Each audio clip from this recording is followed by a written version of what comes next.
unquote. So, folks, the sun was a symbol of something that only the believers in the religion known as the ancient mysteries understood. These believers, called adepts, certainly knew that the people would not accept their mystery religion, so they had to conceal it from them. Don't go away, folks. We've got to take a short break. I'll be right back after this pause.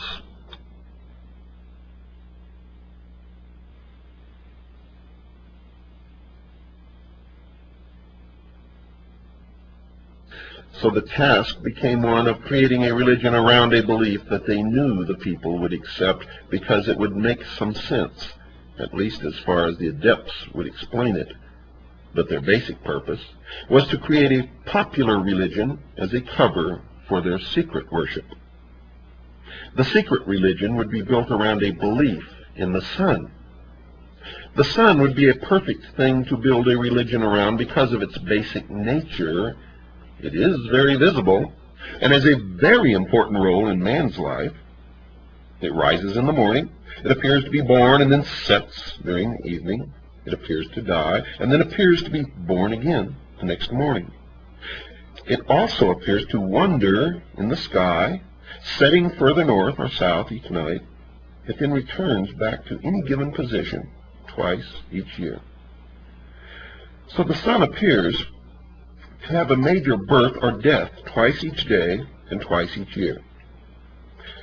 It would, of course, be very easy for the adepts to explain to the people that only something bigger than mankind, a god, had the ability to die and come back to life. So the adepts would teach the people that they had to pray to the god, or it would choose not to return. They encouraged a worship of the sun so that it would return to mankind again either once a day or once every 6 months. Albert Pike confirmed this view with this explanation of why early man worshipped the sun. Quote, "To them," meaning early man, "the journeyings of the sun were voluntary and not mechanical," unquote. So early man considered the sun to be something that moved voluntarily. In other words, the sun did not have to return each morning. Man must have quickly determined that since the sun did not have to return, man should start asking it to return. For man certainly depended upon the sun for his life. Man certainly must have figured out just how important the sun was to his life and well-being, and he certainly must have determined that if the sun chose not to return, all of mankind would certainly perish.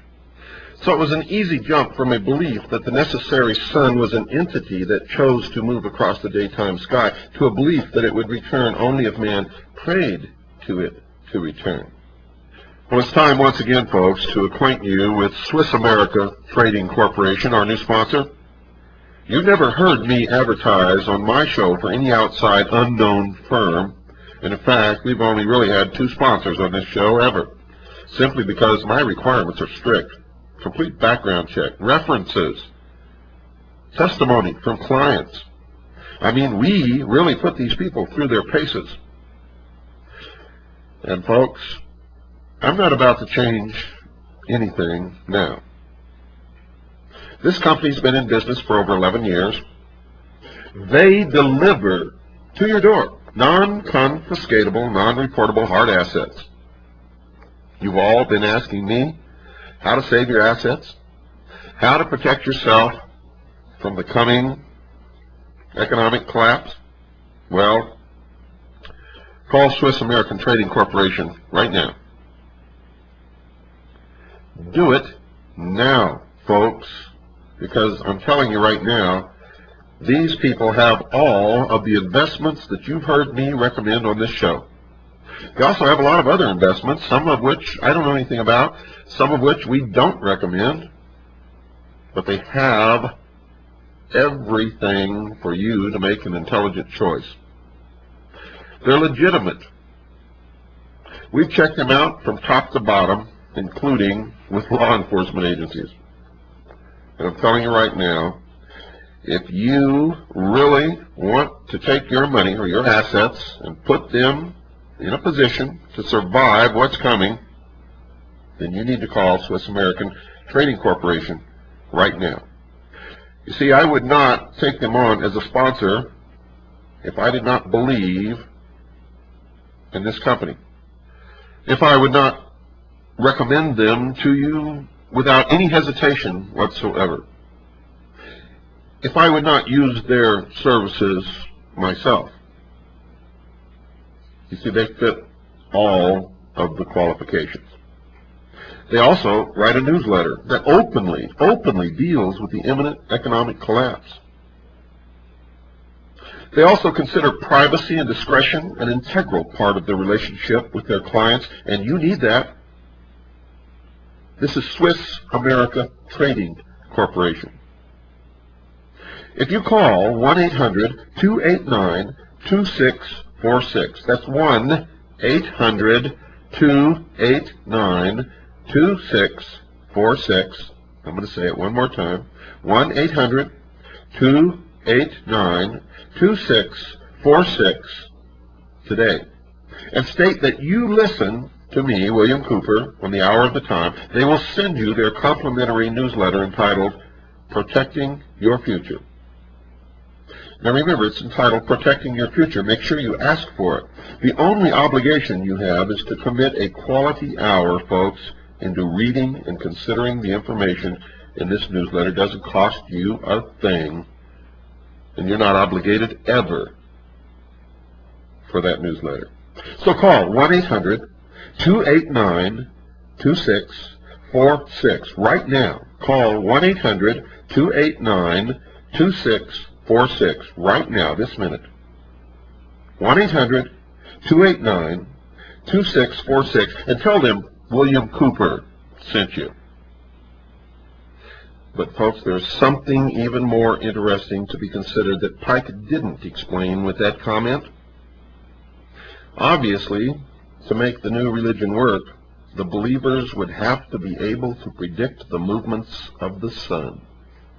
It wouldn't be too long before some of the common people would start noticing that the sun was neither an actual being nor a god to be worshipped, but something that moved according to precise laws. Now, if the common people figured that out, they would not need the adepts who had computed the sun's periodic cycles. So, to keep their power intact, they would teach the people that if they did not accommodate their wishes, they would make certain that the sun did not return. They could even predict, as their measurements became more sophisticated, the exact time and date when the moon would go between the sun and the earth, causing the sun to disappear.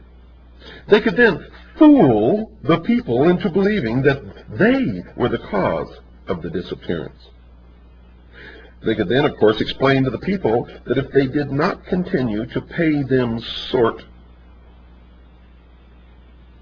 of tribute, they would not intercede in their behalf, and the sun would not reappear. To keep the minds of the common people, the sheeple, away from figuring out that the whole religion was a scam, the adepts would conduct beautiful and ornate ceremonies around the worship of the sun, and they would expect the people to pay them for the elaborate rituals. And to make their rituals valid, the adepts would always claim that the sun obeyed their prayers, thereby convincing the people of their need to keep the adepts around. The sheeple, would continue to pay tribute to these adepts as long as they appeared to be successful. Now, folks, if the adepts knew that the sun was a symbol of something that the people would not support, such as a belief that Lucifer, the devil, was the god that they worshipped, they would have to continue with their charade so that the people would not decide to stop worshiping. Because if the sheeple figured it out, they would no longer support their activities. They would have to keep their beliefs from the people and conceal their secret worship in hidden symbols. So sun worship as a religion prospered. Mr. Hutchins discussed that position in his book, and I also discussed it in mine, Behold a Pale Horse. Mr. Hutchins says this, quote, "In the tabernacle